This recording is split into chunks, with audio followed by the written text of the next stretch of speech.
Chers amis d'Omerta, bonjour, merci de nous rejoindre pour ce nouveau grand entretien. Aujourd'hui, j'ai l'immense plaisir de recevoir Christine Kelly, bonjour. Bonjour, c'est un plaisir partagé. Merci. Vous êtes journaliste, vous dirigez le Face à l'info, émission phare de CNews. Vous avez aussi été membre du CSA, nouvellement l'ARCOM. Alors, avant de démarrer cet entretien, c'est le moment publicité, puisque nous venons de sortir notre dernier magazine, chers auditeurs. N'oubliez pas de vous le procurer dans plus de 5000 kiosques en France. Qu'est-ce que vous pouvez dire de cette couverture ? Trump, l'Empire contre-attaque. Qu'est-ce que je peux dire de cette couverture ? Ce que moi, je dis par exemple à mes chroniqueurs depuis un an.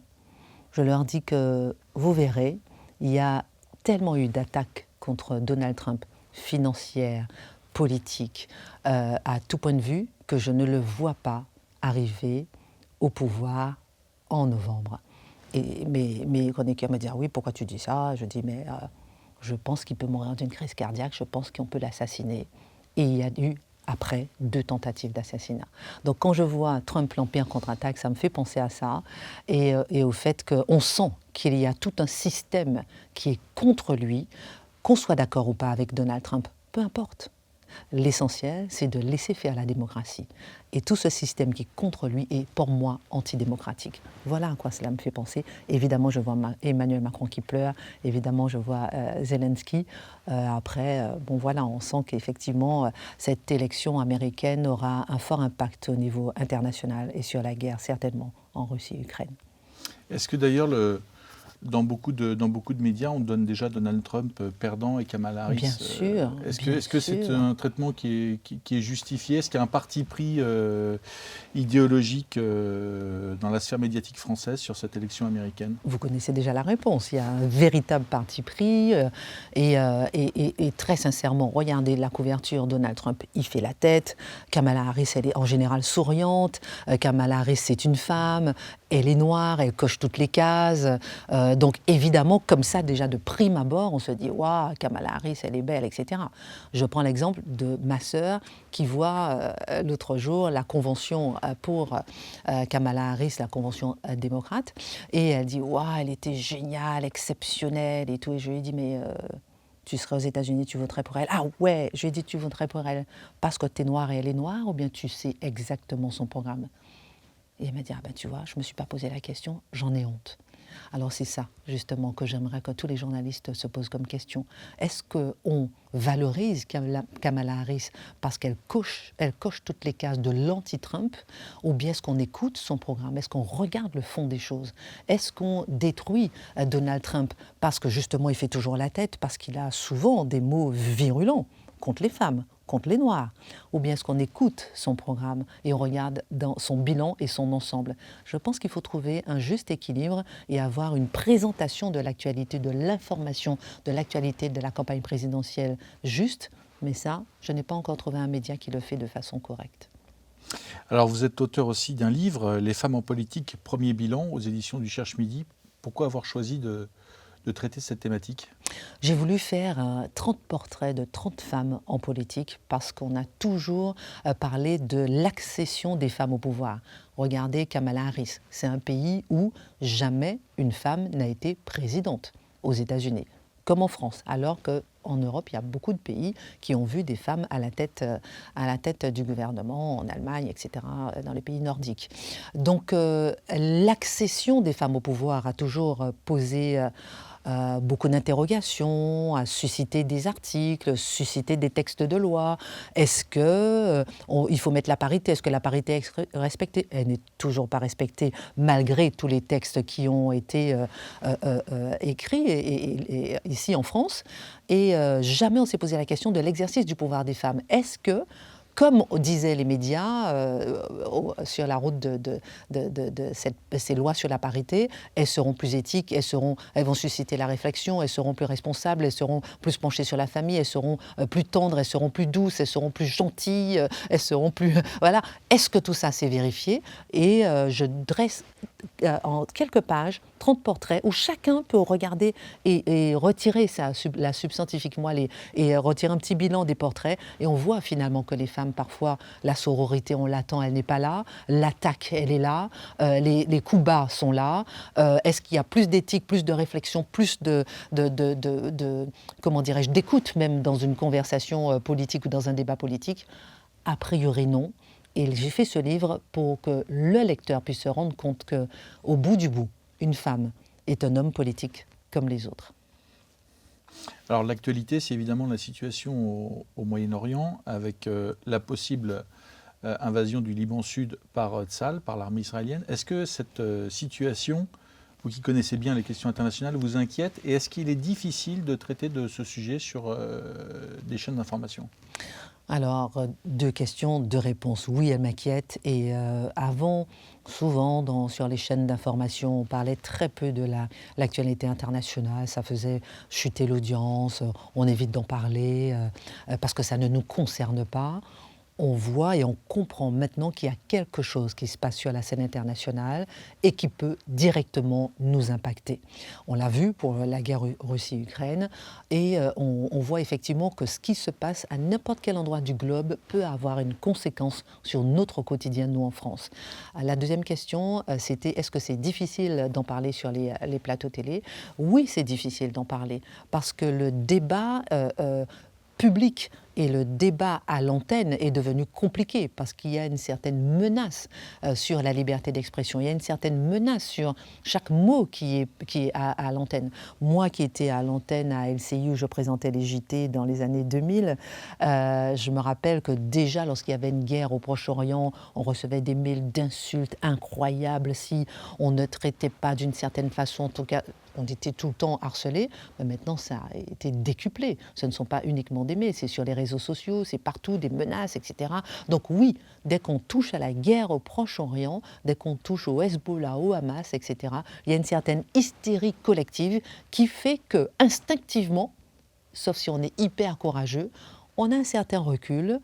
On fait attention à ce que l'on dit, mais lorsque l'on dit, c'est lorsqu'on a vérifié effectivement plusieurs fois les informations. Donc c'est un regret quand même sur cette restriction de la liberté d'expression. Je me rappelle que lorsque je suis sortie du Conseil supérieur de l'audiovisuel, j'avais mon mandat de 6 ans, ensuite 3 ans d'interdiction de médias. Lorsque j'ai repris avec le groupe Canal+, et j'étais à Touche pas à mon poste et Balance ton poste avec Cyril Hanouna. Et j'entendais les chroniqueurs dire « Ah oui, moi je ne parle pas de ce sujet-là, je ne parle pas, dès qu'il y a des sujets touchy, j'en parle pas parce que moi on me menace, etc. » Et j'ai été très surprise, après 10 ans sans antenne, sans faire de la télévision moi-même, de voir comment tout avait changé et de voir comment on ne pouvait plus dire ce qu'on pensait, de voir comment lorsqu'on dit ce qu'on pense, immédiatement on attend votre enfant à la sortie de l'école. Et c'était ce que vivaient les chroniqueuses. Et après, moi aussi, je l'ai vécu avec les menaces. Donc, ce que l'on voit à la télévision aujourd'hui, c'est le résultat de cette menace sur la liberté d'expression. On ne nous dit pas tout et il faut en avoir conscience. Vous pensez que le communautarisme qui est dénoncé largement aujourd'hui est une pression aujourd'hui sur les journalistes, sur le métier de journaliste? Ça peut venir gréver l'exercice du métier de journaliste? Je prends l'exemple de Philippines. Lorsqu'on a su à 20h qui était l'auteur de l'agression, du viol et du meurtre de Philippines, son profil sur une chaîne de service public, le profil n'a pas été donné volontairement, puisque le journal a été rallongé. Et pourquoi il n'a pas été donné volontairement? Ça montre qu'il y a une certaine rétention d'informations. Est-elle justifiée? Le téléspectateur se pose la question. Alors on voit qu'il y a une certaine rétention d'informations. Donc je reviens effectivement sur certaines choses, sur certains dossiers, sur certains profils. Donc je reviens effectivement sur le fait qu'on ne nous dit pas tout. Et c'est là où le téléspectateur a un rôle important à jouer, celui de lui-même faire son check news, lui-même vérifier ses informations, lui-même aller chercher l'information, lui-même aller regarder sur les réseaux sociaux ou bien sur d'autres chaînes, des chaînes d'infos, sur le net, etc. Est-ce que ce qu'on vous a dit, c'est la vérité? Est-ce que c'est une information complète, erronée ou partiale? CNews a apporté... vous parliez de la sphère médiatique il y a 20 ans. Ce qu'a apporté CNews, c'est une mise en lumière d'un certain nombre de faits divers, notamment dans l'ultraviolence ou le communautarisme. Je ne suis pas d'accord, hein, mais bon, je vous laisse continuer votre question. Et qui ont permis de politiser un peu certains sujets qui étaient on se souvient du journal de 20 heures. En fait, c'était une autre manière de traiter l'information. On n'allait pas dans le détail. Il y avait des sujets qui étaient interdits, des sujets qui étaient tabous. Aujourd'hui, on peut quasiment tout aborder sur une chaîne d'information, que ce soit sur BFM ou CNews. Le débat, finalement, est assez libre. Il n'y a pas vraiment de questions interdites. Et est-ce que c'est ce qui suscite aussi la haine dont la chaîne, ces journalistes, ces présentateurs peuvent faire l'objet ? Alors, lorsque je dis que je ne suis pas d'accord, c'est-à-dire que CNews, ce n'est pas la chaîne des faits divers. Je suis absolument contre... Par contre, c'est ce que certains disent. Mais je suis absolument contre cette présentation complètement caricaturale et erronée. Et je vais plus loin pour répondre à votre question. Lorsque j'étais au Conseil supérieur de l'audiovisuel, l'ARCOM, et lorsqu'il y avait cet avènement de chaînes d'infos en continu, rappelons qu'on est l'un des pays qui a le plus de chaînes d'infos en continu au monde. Donc, lorsqu'il y avait BFM TV qui était en gratuit, LCI n'était pas en gratuit, et ensuite il y a eu la création de France Info Télé en gratuit, il y a eu un bouleversement, je viens vraiment à votre question, hein, mais on oublie de raconter à quel point il y a eu à ce moment-là un bouleversement de l'offre d'information en continu pour le téléspectateur français. Plus de chaînes d'infos que d'autres pays, et puis des chaînes d'infos qui devaient se positionner. Tout le monde l'oublie, mais rappelons-le qu'à l'époque, le président du CSA, Olivier Schramek, disait lui-même on met LCI, on peut mettre LCI en gratuit si vous ne faites pas du breaking news comme le fait BFM TV. On mettra France Info TV, mais il faudrait absolument que chacun puisse se différencier et ne puisse pas faire exactement les mêmes choses. CNews a donc cherché à se différencier, LCI a donc cherché à se différencier avec l'international, et CNews a cherché à se différencier. Pas en faisant, donc vous voyez le raisonnement, suite à l'avènement de nombreuses chaînes info et au conseil du Conseil supérieur de l'audiovisuel.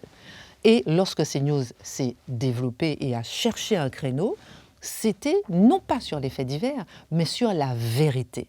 Non pas sur les faits divers, mais sur le réel. Non pas sur les faits divers, mais sur la réalité de la vie au quotidien. Non pas sur les faits divers, mais sur ce qui n'est pas dit forcément à la télévision française. Ça a été un créneau. Et même, je ne sais pas, toute personne sensée va forcément chercher un créneau pour se différencier, va chercher ce qui n'est pas dit ailleurs pour le dire, pour pouvoir exister.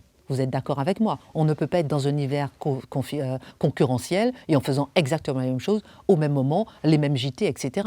Je me rappelle qu'il était même question à une époque que LCI reprenne les JT peut-être de TV5 Monde ou je ne sais pas quoi, etc. et fasse du débat. Enfin, il a été question de tellement de formules pour que les chaînes info puissent arriver à coexister.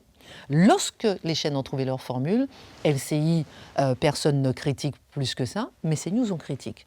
Pourquoi on critique alors qu'on lui a demandé de faire attention et de ne pas faire comme les autres? On critique parce qu'elle est sur la vérité. Pourquoi la vérité gêne? La vérité gêne toujours, parce que la vérité, et surtout aujourd'hui, on ne veut pas la voir. La vérité fait mal, la vérité fait peur, la vérité effraie, la vérité bouleverse et la vérité oblige à changer les choses. Et on ne veut pas changer les choses. On préfère rester dans un certain confort sans connaître. Imaginez un couple, on sait que l'un trompe l'autre et on ferme les yeux et on se dit bon, je préfère ne pas savoir parce que la vérité fait mal. La réalité, c'est regarder la vérité en face, la meilleure des choses à faire et régler ces problèmes. Mais aujourd'hui, observons avec quelle énergie, quelle force le politico-médiatique s'organise pour fausser la réalité. Quand je parlais de faits divers, c'est vrai que ça aurait été considéré comme des faits divers il y a 20 ans, et on n'en aurait d'ailleurs pas entendu parler, mais prenons le cas de l'ultraviolence, des meurtres au couteau, des viols, etc. Ça, c'est un enchaînement de faits divers qui arrivent en fait fréquemment et qui sont portés à la connaissance du téléspectateur avec une certaine analyse, c'est-à-dire toute cette ultraviolence est remise dans un contexte et est analysée. C'est un peu ce qu'il n'y avait pas il y a 20 ans finalement. Oui, et c'est un peu ce qu'il n'y a pas, l'analyse, effectivement, parce qu'il y a plus de débats, puisqu'avant, moi qui ai travaillé sur LCI en janvier 2000, je veux dire au tout début des chaînes info, on était sur l'actu, et on avait créé les chaînes LCI, la chaîne LCI, la chaîne info avait été créée pour se débarrasser un peu du politique, parce que le politique ne faisait plus d'audience sur les grandes chaînes. Donc il y avait beaucoup d'actu, et on continue, et puis on a vu que finalement ça fonctionnait et que les gens venaient.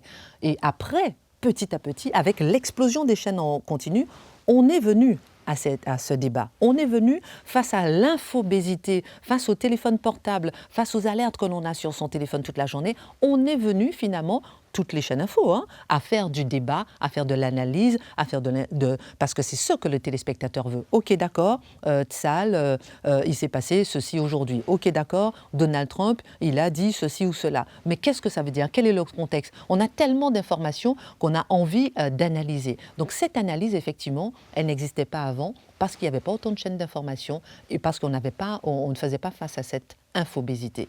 Après, l'analyse, pour revenir sur ce que vous appelez les faits divers, pourquoi est-ce qu'elle monte aujourd'hui? C'est parce que finalement on se rend compte que ces faits divers, qu'on croyait être des faits divers, ne le sont pas et sont des faits de société. Lorsqu'on voit ce jeune Kylian, champion de boxe, 17 ans, qui a été tué, poignardé en sortant d'une boîte de nuit, quand on le regarde un fait juste comme ça, on se dit, bon, quelle horreur! Mais lorsqu'on pense à Thomas, lorsqu'on pense à d'autres, lorsqu'on regarde la succession, un peu le même schéma qui se reproduit, il faut se poser des questions. Et on fait tout pour qu'on ne puisse pas se poser des questions. Mais il faut s'arrêter, regarder, analyser et se dire il y a quand même quelque chose qui cloche. Et c'est ce qu'on ne veut pas que CNews fasse. Et c'est ce qu'on ne veut pas que certains médias fassent. Regarder la réalité, analyser et peut-être faire un lien entre les différents faits divers, que vous appelez faits divers, et se dire que finalement, ce ne sont pas des faits divers, il y a quelque chose qui se passe dans la société. Et moi, je pense qu'il faut s'arrêter, observer, analyser, être juste avec ce que l'on voit pour pouvoir y apporter des solutions. La première étape pour trouver une solution politique, c'est de regarder la réalité en face. Je vous disais, comme dans un couple. Et là, voilà, on est dans une sphère politico-médiatique qui est très superficielle et qui ne regarde pas la réalité en face, donc pas de solution, donc on continue, et donc il y aura une prochaine Philippines. On a l'impression que le paysage médiatique, l'accès à l'information, à l'analyse, est plus important qu'il y a 20 ans, et qu'en même temps, le débat s'est hystérisé. Est-ce que vous partagez cette analyse? Oui, bien sûr. On voit que le débat s'est hystérisé dans la société, à l'Assemblée nationale, chez les politiques. On voit, et au sein même des journalistes, on voit bien que le débat est complètement hystérisé. Et pourquoi? Parce qu'il y a un recul de la liberté d'expression, il y a un écroulement, un effondrement de la démocratie.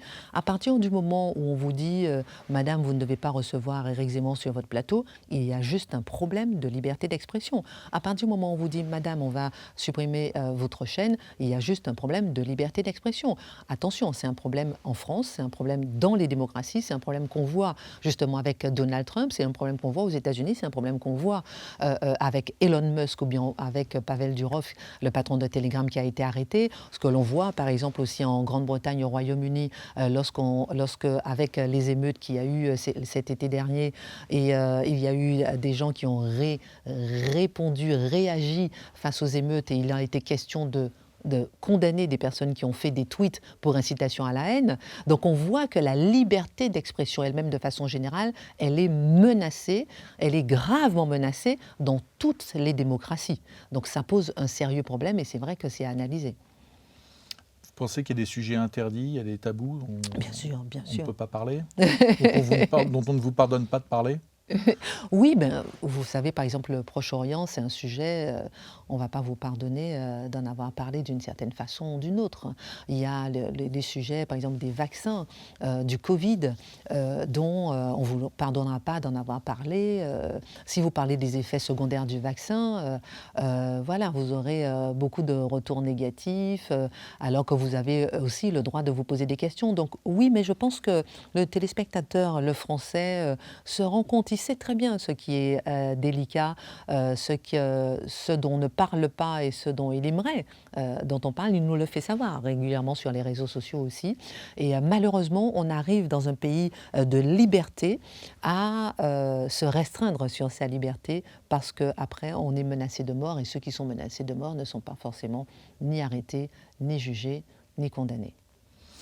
La décision de l'ARCOM concernant C8, vous pensez qu'elle est pleinement justifiée ou elle comporte une part, tout ou partie d'une décision idéologique? Parce que ce qui est un peu choquant vu de l'extérieur, c'est qu'on voit bien la pression mise sur le groupe Bolloré et ses deux chaînes, mais quand on parle de France Inter ou de France Info, de France Culture, donc des chaînes publiques financées par les impôts des Français, là on ne voit pas tellement de pression pour plus de pluralité à l'antenne, etc. On a l'impression un peu d'un deux poids deux mesures. C'est quelque chose un constat que vous partagez?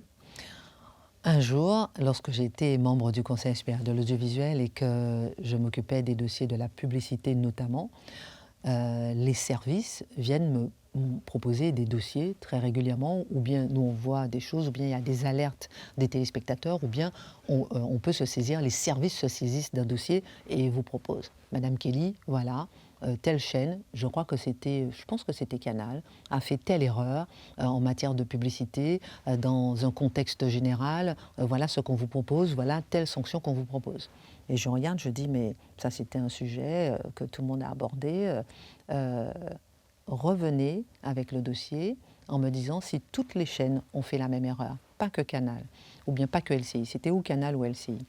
Et les services reviennent 2 mois après et en me montrant que toutes les chaînes avaient fait la même erreur. Plusieurs fois, j'ai ressenti ce deux poids deux mesures lorsque j'étais au Conseil supérieur de l'audiovisuel et j'ai tout fait pour pouvoir rééquilibrer.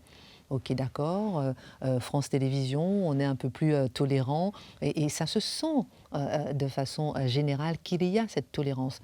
Alors ça se voit de plus en plus, le téléspectateur le voit, le ressent et c'est vraiment regrettable. Mais lorsqu'on voit par exemple des erreurs sur le service public et pas que, hein, sur beaucoup d'autres chaînes également, on voit qu'elles ne sont pas sanctionnées et lorsque vous faites ce que l'on pourrait ne pas être considéré comme une erreur, est considéré comme une erreur et vous êtes sanctionné alors que c'est une interprétation des textes juridiques qui a évolué et qui vous fait condamner pour pouvoir peut-être tomber ou bien être puni d'une certaine idéologie. Je dis peut-être, je laisse le bénéfice du doute et je laisse le téléspectateur mettre dans sa réflexion sur ce sujet. Par rapport à la suppression de C8, chaque année, le CSA, l'ARCOM supprime des chaînes.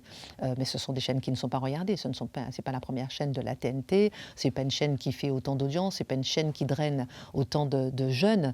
Donc on peut se poser des questions. Moi, lorsque je pense à ces 400 personnes qui perdent leur emploi, moi, je me pose des questions. Alors vous dites que le groupe Bolloré est visé. Oui, on sent bien que le groupe Bolloré est visé.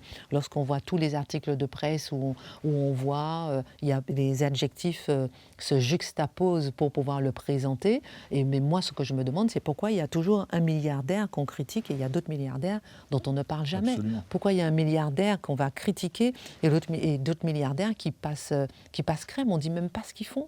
Ils ne sont pas critiqués. Moi, ça me pose un problème aussi. Ok, liberté d'expression, disons, on parle tout le temps du milliardaire Bolloré. Il n'y a pas d'autres milliardaires? Le milliardaire Bolloré, il est français. Il y a d'autres milliardaires étrangers qui font plein de choses aussi ici en France. J'aurais aimé en entendre parler, juste en entendre parler.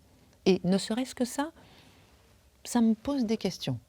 Donc, oui, je pense que le téléspectateur, l'auditeur, le lecteur, le français peut se poser des questions sur ces sanctions vis-à-vis de la chaîne C8. Il faut dire aussi que dans le groupe Bolloré, il y a C8 avec Hanouna, il y a CNews, mais il y a aussi la chaîne Canal. Et sur la chaîne Canal, on trouve quand même une certaine diversité. Il y a des émissions comme Groland qui ne sont pas tendres avec la droite ou le Rassemblement national. Il y a aussi l'émission Click, présentée par Mouloud Achour. Et tout ça, on n'en entend jamais parler. C'est un peu comme c'est-à-dire qu'on met toujours en avant les adversaires de Vincent Bolloré, les adversaires médiatiques des chaînes de Vincent Bolloré mettent toujours en avant Cyril Hanouna et CNews. Sans parler du reste, qu'est-ce qui finalement pose problème? Est-ce que c'est d'avoir permis des débats finalement assez libres, puisque Cyril Hanouna est passé un peu d'une émission humoristique à une émission plus politique. CNews, on en parlait il y a un instant, met en avant et analyse des faits de société. Est-ce que finalement c'est pas ça qui est reproché à Vincent Bolloré? Et est-ce que Vincent Bolloré ne fait pas non plus l'objet d'une approche assez malhonnête? Le raccourci qui est fait déjà entre ce qui se passe sur les chaînes du groupe et Vincent Bolloré, déjà, moi, il me gêne. Hein. C'est-à-dire que, encore une fois, ce raccourci-là, il n'est pas fait pour les autres chaînes. Il n'est pas fait pour les autres médias. Donc déjà, ce raccourci-là, déjà, il me gêne. Il me surprend. Il m'interpelle. Je me dis, pourquoi tout de suite, pardon, mais il n'y a pas quelqu'un qui m'appelle pour me dire de parler de tel ou tel sujet. Donc c'est assez interpellant. Pourquoi est-ce qu'on ne parle pas du groupe TF1? Pourquoi est-ce qu'on ne parle pas d'autres groupes comme Le Monde, etc. Je veux dire, moi, ce déséquilibre me gêne. Et après, quelle était votre question, pardon? C'est ce qui est reproché oui, et à Vincent. par rapport au groupe. Oui. Par rapport au groupe. Et justement, on ne regarde jamais le groupe dans son ensemble. On peut dire Canal+ est de gauche. On peut le dire. Ce qu'on a entendu d'ailleurs. Et souvent on l'entend le dire. Et souvent on critique même, je vois même des critiques. Ah oui, les Canal, ils sont trop de gauche, etc. Et pourquoi est-ce qu'on ne regarde pas l'ensemble justement? On se dit, ah oui, CNews, ils sont de droite. Bon, je ne sais pas si CNews est de droite. Mais si on dit Canal est de droite, Canal est de gauche, CNews est de droite, et C8, de temps en temps, avant ils étaient peut-être plus LFistes et maintenant ils ont peut-être un peu changé, j'en sais rien, je caricature de ce qui est dit un peu sur le terrain, on peut se dire, tiens, il y a quand même un certain équilibre. Mais cet équilibre-là, on n'en parle pas, effectivement. Lorsqu'on voit que Canal+ est le premier contributeur du cinéma français, pardonnez-moi, mais ça interpelle. Il faut se poser, regarder à quel point Canal+ et le groupe Bolloré, mais là on ne le dit pas assez souvent, permet de révolutionner le cinéma français. Dans quel pays du monde on a justement cette puissance de la création? Dans quel pays du monde on a cette exception française avec le premier contributeur qui est Canal+? Qui en parle? Lorsqu'on voit comment l'argent donné à Canal+ pour faire le cinéma français permet à la France de rayonner, permet aux comédiens de rayonner, permet aux artistes dans le cinéma de pouvoir innover avec un film, même s'il ne fonctionne pas, mais il va quand même avoir le financement. Donc ça on n'en parle pas du tout. Et c'est là où ce déséquilibre me gêne, c'est ce manque d'honnêteté d'information me gêne. C'est-à-dire qu'on va toujours parler d'un certain biais pour condamner le groupe à une certaine idéologie, alors qu'on ne regarde pas le groupe dans son ensemble. Absolument. Est-ce que on parlait de l'essor des chaînes d'information, de thématiques qui n'étaient pas traitées, qui maintenant le sont, qui sont analysées. On pourrait dire que la liberté d'expression va bien en France. Est-ce que la liberté d'expression est en bonne santé ou est-ce qu'elle est menacée aujourd'hui? Mon précédent livre, avant celui dont vous avez parlé au début, c'était Liberté sans expression. Et je disais que la liberté d'expression, dans le livre, je raconte comment, en faisant cette émission Face à l'info, je me suis rendu compte à quel point la liberté d'expression était clairement, gravement menacée. Mais aujourd'hui, j'irai, je pense, plus loin. C'était en 2019 quand j'ai commencé cette émission. 5 ans plus tard, pour moi, il n'y a plus de liberté d'expression. Il n'y a plus de liberté d'expression. À partir du moment où on supprime une chaîne, par exemple, une chaîne sur 300 chaînes de télévision en France, il y a un gros problème. À partir du moment où on veut, comment dirais-je, empêcher certains de parler dans des universités, quel que soit leur bord politique, c'est que la liberté d'expression n'existe pas. À partir du moment où on va arracher des affiches de Philippines dans des universités, c'est qu'il y a un gros problème de respect de la liberté des autres, de la liberté même de ceux qui sont morts. À partir du moment où on va perturber un hommage à Philippines, la liberté des uns et des autres, elle est menacée. Je veux dire que non seulement elle est menacée, mais elle est morte. Aujourd'hui, justement, on le disait, qui peut parler de certains sujets sans être menacé de mort? Il y a un problème. Sur les réseaux sociaux, maintenant, on a envie de fermer Twitter ici ou là. On a envie de supprimer des comptes. On l'a vu, des comptes Instagram de personnalités de droite qui ont été supprimés, fermés et parfois supprimés. Ça pose un grave problème. Ici, en France, pays de la liberté. Donc, on voit que la liberté d'expression, selon moi, n'existe plus et vous êtes en permanence menacé de censure si vous osez sortir de la bien-pensance. Alors, très peu, comme CNews, osent encore sortir du bois, osent encore aller contre vents et marées, osent encore parler du réel et non pas aller, comment dirais-je, en trahissant la liberté d'expression, mais au contraire en embrassant la liberté d'expression, qui est un principe pour moi constitutionnel, qui est un principe pour moi républicain, qui est un principe pour moi français, qui est le premier principe même du Conseil supérieur de l'audiovisuel, aujourd'hui l'ARCOM. Le but même, l'existence même d'un régulateur de l'audiovisuel, c'est d'organiser cette pluralité des opinions, cette pluralité des expressions. Mais aujourd'hui, on voit qu'on va dans le sens inverse. Comment se fait-il que le Conseil d'État va dans le sens inverse et demande aujourd'hui presque de décompter le temps de parole des éditorialistes, des journalistes, alors que ce n'était pas le cas, alors qu'on est déjà le seul pays au monde à décompter le temps de parole des politiques, le seul pays au monde à décompter le temps de parole des politiques. Vous recevez un politique sur votre plateau, il vous dit qu'il fait beau, il est décompté pour pouvoir donner un temps de parole aux autres. Alors qu'on a aujourd'hui, on devrait aller plus dans comment dirais-je, la pluralité des opinions externes plus qu'internes, le pluralisme externe plus qu'interne. Avant, lorsqu'il y avait très peu de chaînes info, on obligeait à faire justement ce décompte des temps de parole, 2, 3, pas chaîne info, chaîne de façon générale. On obligeait à faire ce décompte des temps de parole, parti par parti, etc. Maintenant, tout a changé. Il y a plus de 300 chaînes en France. On peut se permettre, le téléspectateur peut zapper. Non seulement ça, mais en plus, il a toute l'information sur Internet, ce qui n'existait pas il y a 20 ans. Aujourd'hui, on peut se permettre d'avoir un pluralisme externe. Aujourd'hui aussi, on va critiquer le fait que CNews, c'est une chaîne d'opinion. Les chaînes d'opinion n'existent pas en France. C'est une chaîne d'opinion. Et Radio Libertaire, ce n'est pas une radio d'opinion ? Personne ne parle de Radio Libertaire. Personne ne sait que Radio Libertaire existe. Personne ne va critiquer Radio Libertaire. Vous avez déjà écouté Radio Libertaire ? Écoutez, tranquillement. Et comparez Radio Libertaire, par exemple, et CNews. On peut se poser des questions. Radio Libertaire ou encore C8.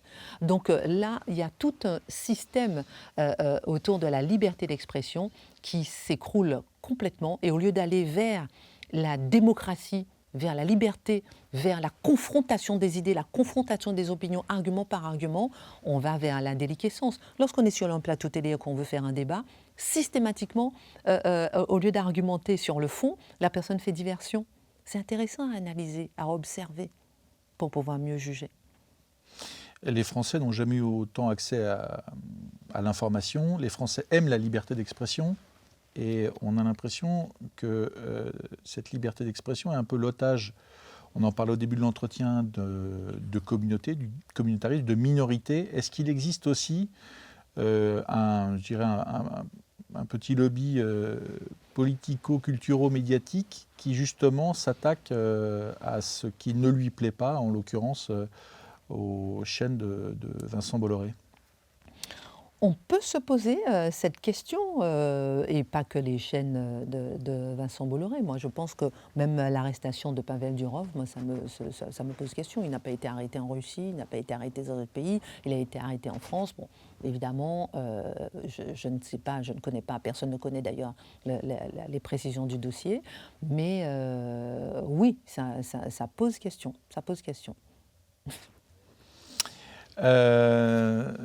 Dans ce brouillard un peu de l'information. Pour revenir sur ce que vous dites sur le politico-médiatique, c'est ce que j'ai déjà dit déjà tout à l'heure. Donc le fait qu'on sent qu'il y a une sorte de cohésion générale, d'uniformisation de la pensée et que tout le monde se met d'accord pour penser exactement pareil et pour faire taire les autres. Et comme vous l'avez bien souligné, sous la pression d'une minorité agissante, mais la majorité silencieuse, on ne l'entend pas. Je prends l'exemple de l'émission Zemmour, lorsque j'ai commencé à la faire, et comment, avec des menaces de mort, avec des pressions, avec des insultes en tout genre, des insultes racistes en ce qui me concerne, en tout genre notamment, c'était très impressionnant de voir la différence entre les médias, la façon dont ils me jugeaient, où ils jugeaient l'émission, ils jugeaient CNews, les réseaux sociaux, la façon dont ils me jugeaient, ils jugeaient CNews, et lorsqu'on allait dans la rue, rencontrer monsieur et madame Michu, monsieur ou madame tout le monde, et de voir à quel point il n'y avait aucun jugement, seulement des gens qui applaudissaient la liberté d'expression.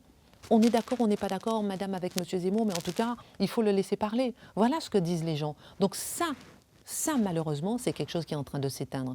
Le fait de laisser parler quelqu'un, qu'on soit d'accord ou pas. Et elle s'éteint comment? Non pas par la majorité silencieuse, mais par cette minorité agissante qui passe par le système médiatico-politique que vous avez souligné.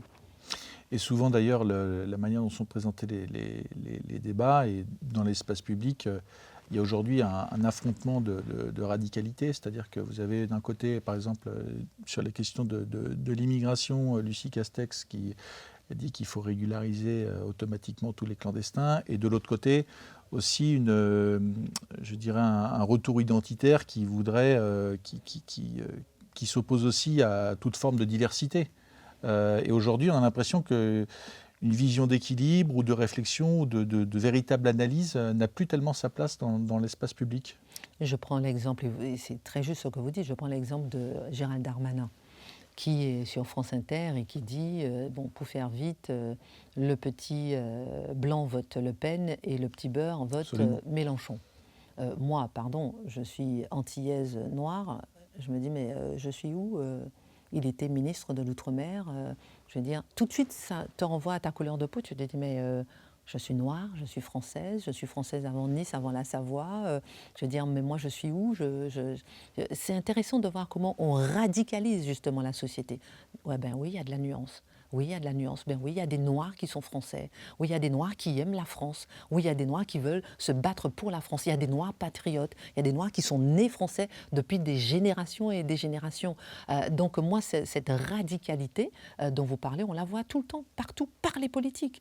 Lorsqu'on entend Lusté Casté, avant que Michel Barnier ne soit nommé donc sur la route, sur l'élan de sa possible nomination en tant que Premier ministre, et qui dit que c'est CNews qui fait si les gens sont racistes en France, comment un homme politique peut se permettre de redire ça? Lorsqu'on voit comment la droite nationale explose en Autriche, la droite nationale explose en Allemagne, la droite nationale explose en Espagne, la droite nationale, il y a eu encore une manifestation du parti de Chega au Portugal. Excusez-moi, CNews est dans tous ces pays-là? Il y a un problème. Donc cette volonté de radicaliser, de cibler et de truquer la réalité, elle vient aussi très souvent de la part de politiques. Aujourd'hui, en 2024, qu'est-ce que c'est qu'être un bon journaliste? Comment être un bon journaliste dans ce contexte? Aujourd'hui, en 2024, être un bon journaliste, déjà, je pense que je dirais le premier mot, c'est être courageux. Avant, on te disait, bon, si tu veux être journaliste, il faut être courageux, oui, peut-être si tu vas à la guerre, etc. Mais aujourd'hui, le journalisme, c'est la guerre. Aujourd'hui, c'est la guerre de l'information. Parce que tu es seul dans un champ de mine et tu avances. Et tu te dis, cette info-là, ah ben oui, mais il faut la donner. Tu marches dessus, t'es mort. Tu as donné l'info, t'es mort. Donc le journalisme aujourd'hui, c'est s'armer de courage. S'armer de courage pour pouvoir dire ce que l'on voit.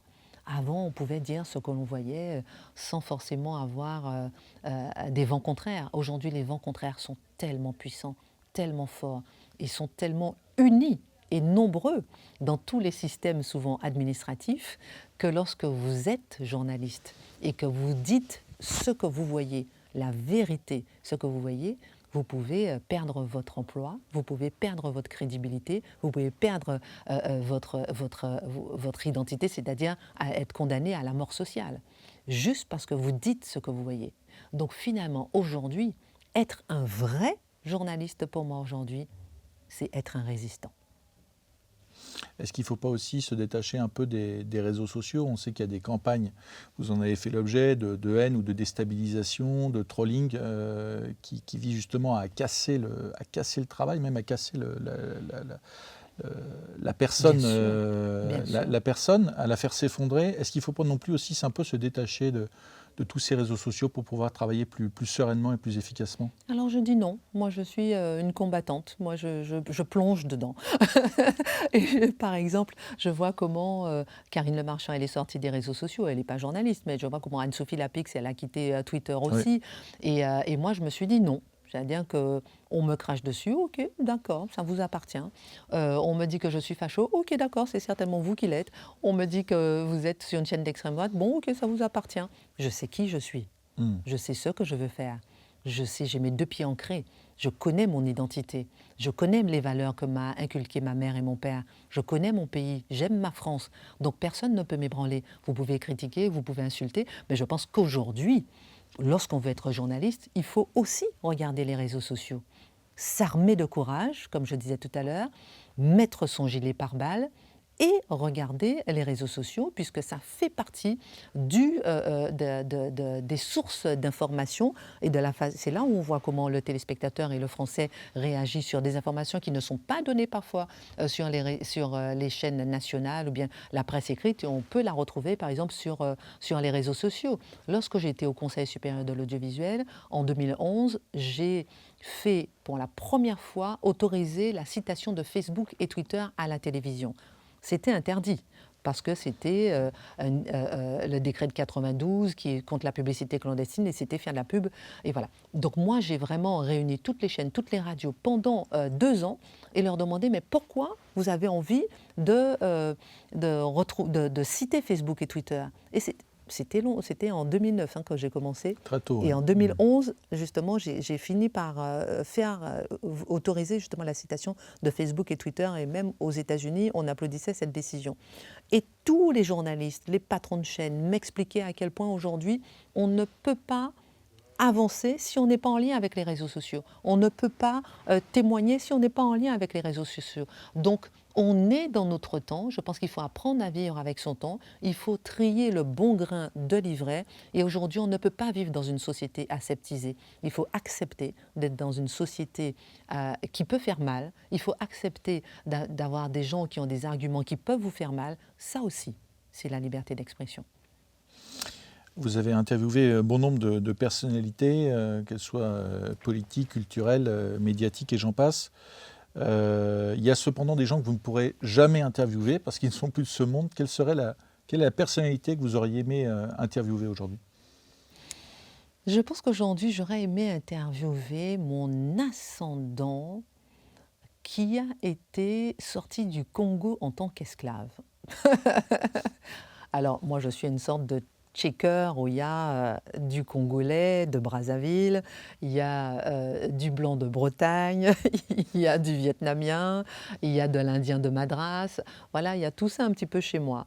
Mais aujourd'hui, avec une société aussi, comme vous dites, hystérique, hystérisée, j'aurais bien aimé interviewer mon arrière grand-grand-père venu d'Afrique et arrivé aux Antilles et pour voir ce qu'il pense un peu de tout ça, ce qu'il pense de cette société d'aujourd'hui, ce qu'il pense de ce mélange, de cette diversité qui a été apportée à la France finalement, au bout du bout au final. Et est-ce que pour lui, qu'est-ce que lui il pense de cette partie sombre de l'histoire de France aujourd'hui? Ça m'intéresserait.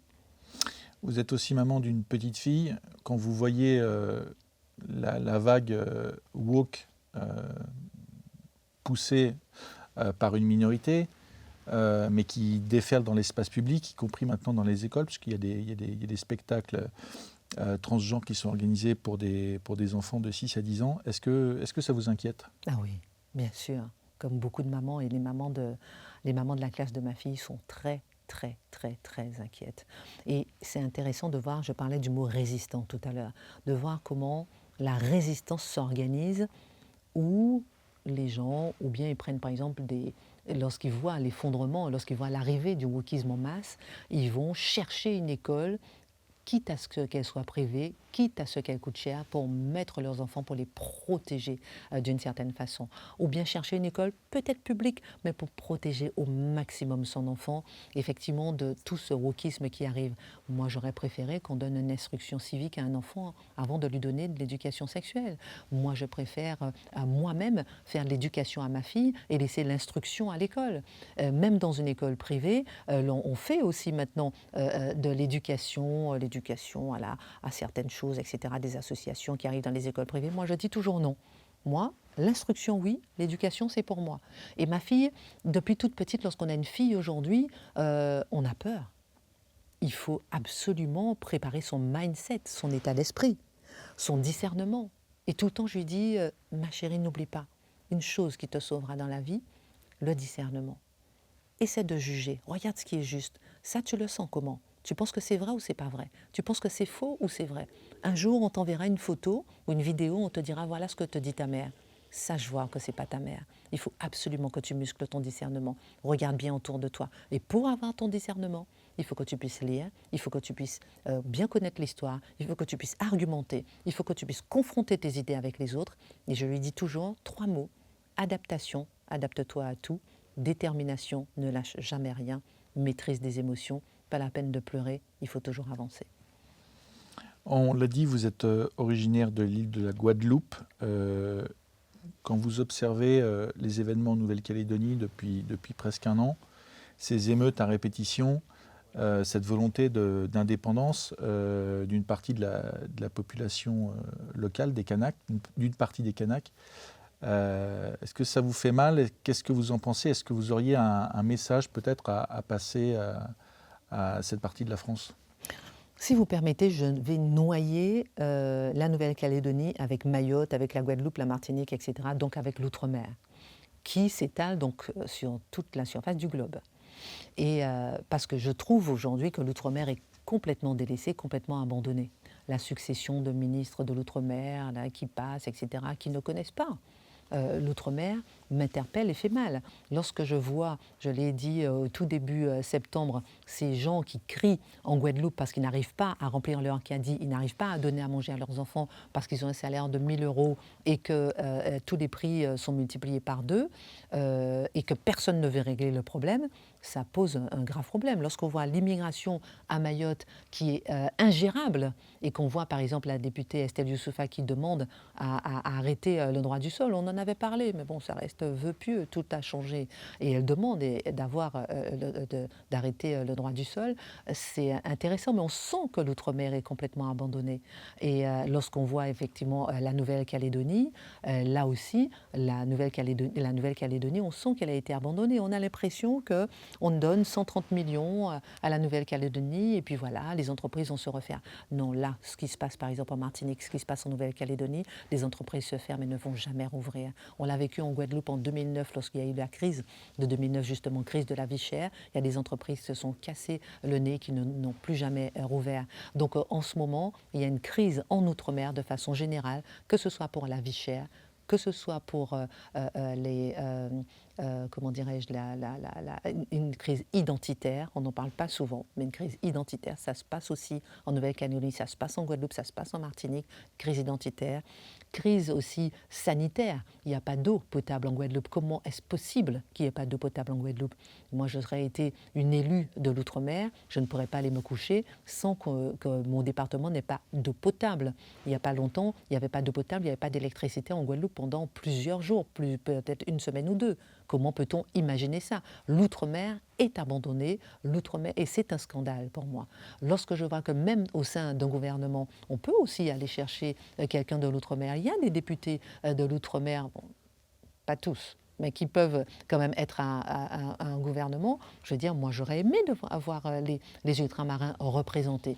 C'est intéressant de voir comment les ultramarins sont comme ça, entre deux feux, à la fois noirs, à la fois français, à la fois dragués, si vous permettez l'expression, par l'extrême gauche, par leur couleur de peau, et en même temps tiraillés parce qu'ils se sentent français et ils ont toujours été français et ils l'ont toujours, pour la plupart, revendiqué comme tel. Donc c'est intéressant à observer et c'est intéressant, dernier mot sur l'outre-mer, à observer aussi comment des puissances étrangères cherchent aussi à mettre la main sur l'outre-mer au moment où l'outre-mer est délaissé par la France. Alors l'outre-mer, c'est des matières premières, ce sont des êtres humains, c'est aussi des situations géostratégiques importantes pour la France. Je pense qu'on ne devrait pas abandonner l'outre-mer. Christine Kelly, merci. Et je rappelle, chers auditeurs, de vous procurer son dernier livre, Les femmes en politique, premier bilan, aux éditions du Cherche Midi. À très bientôt. Merci.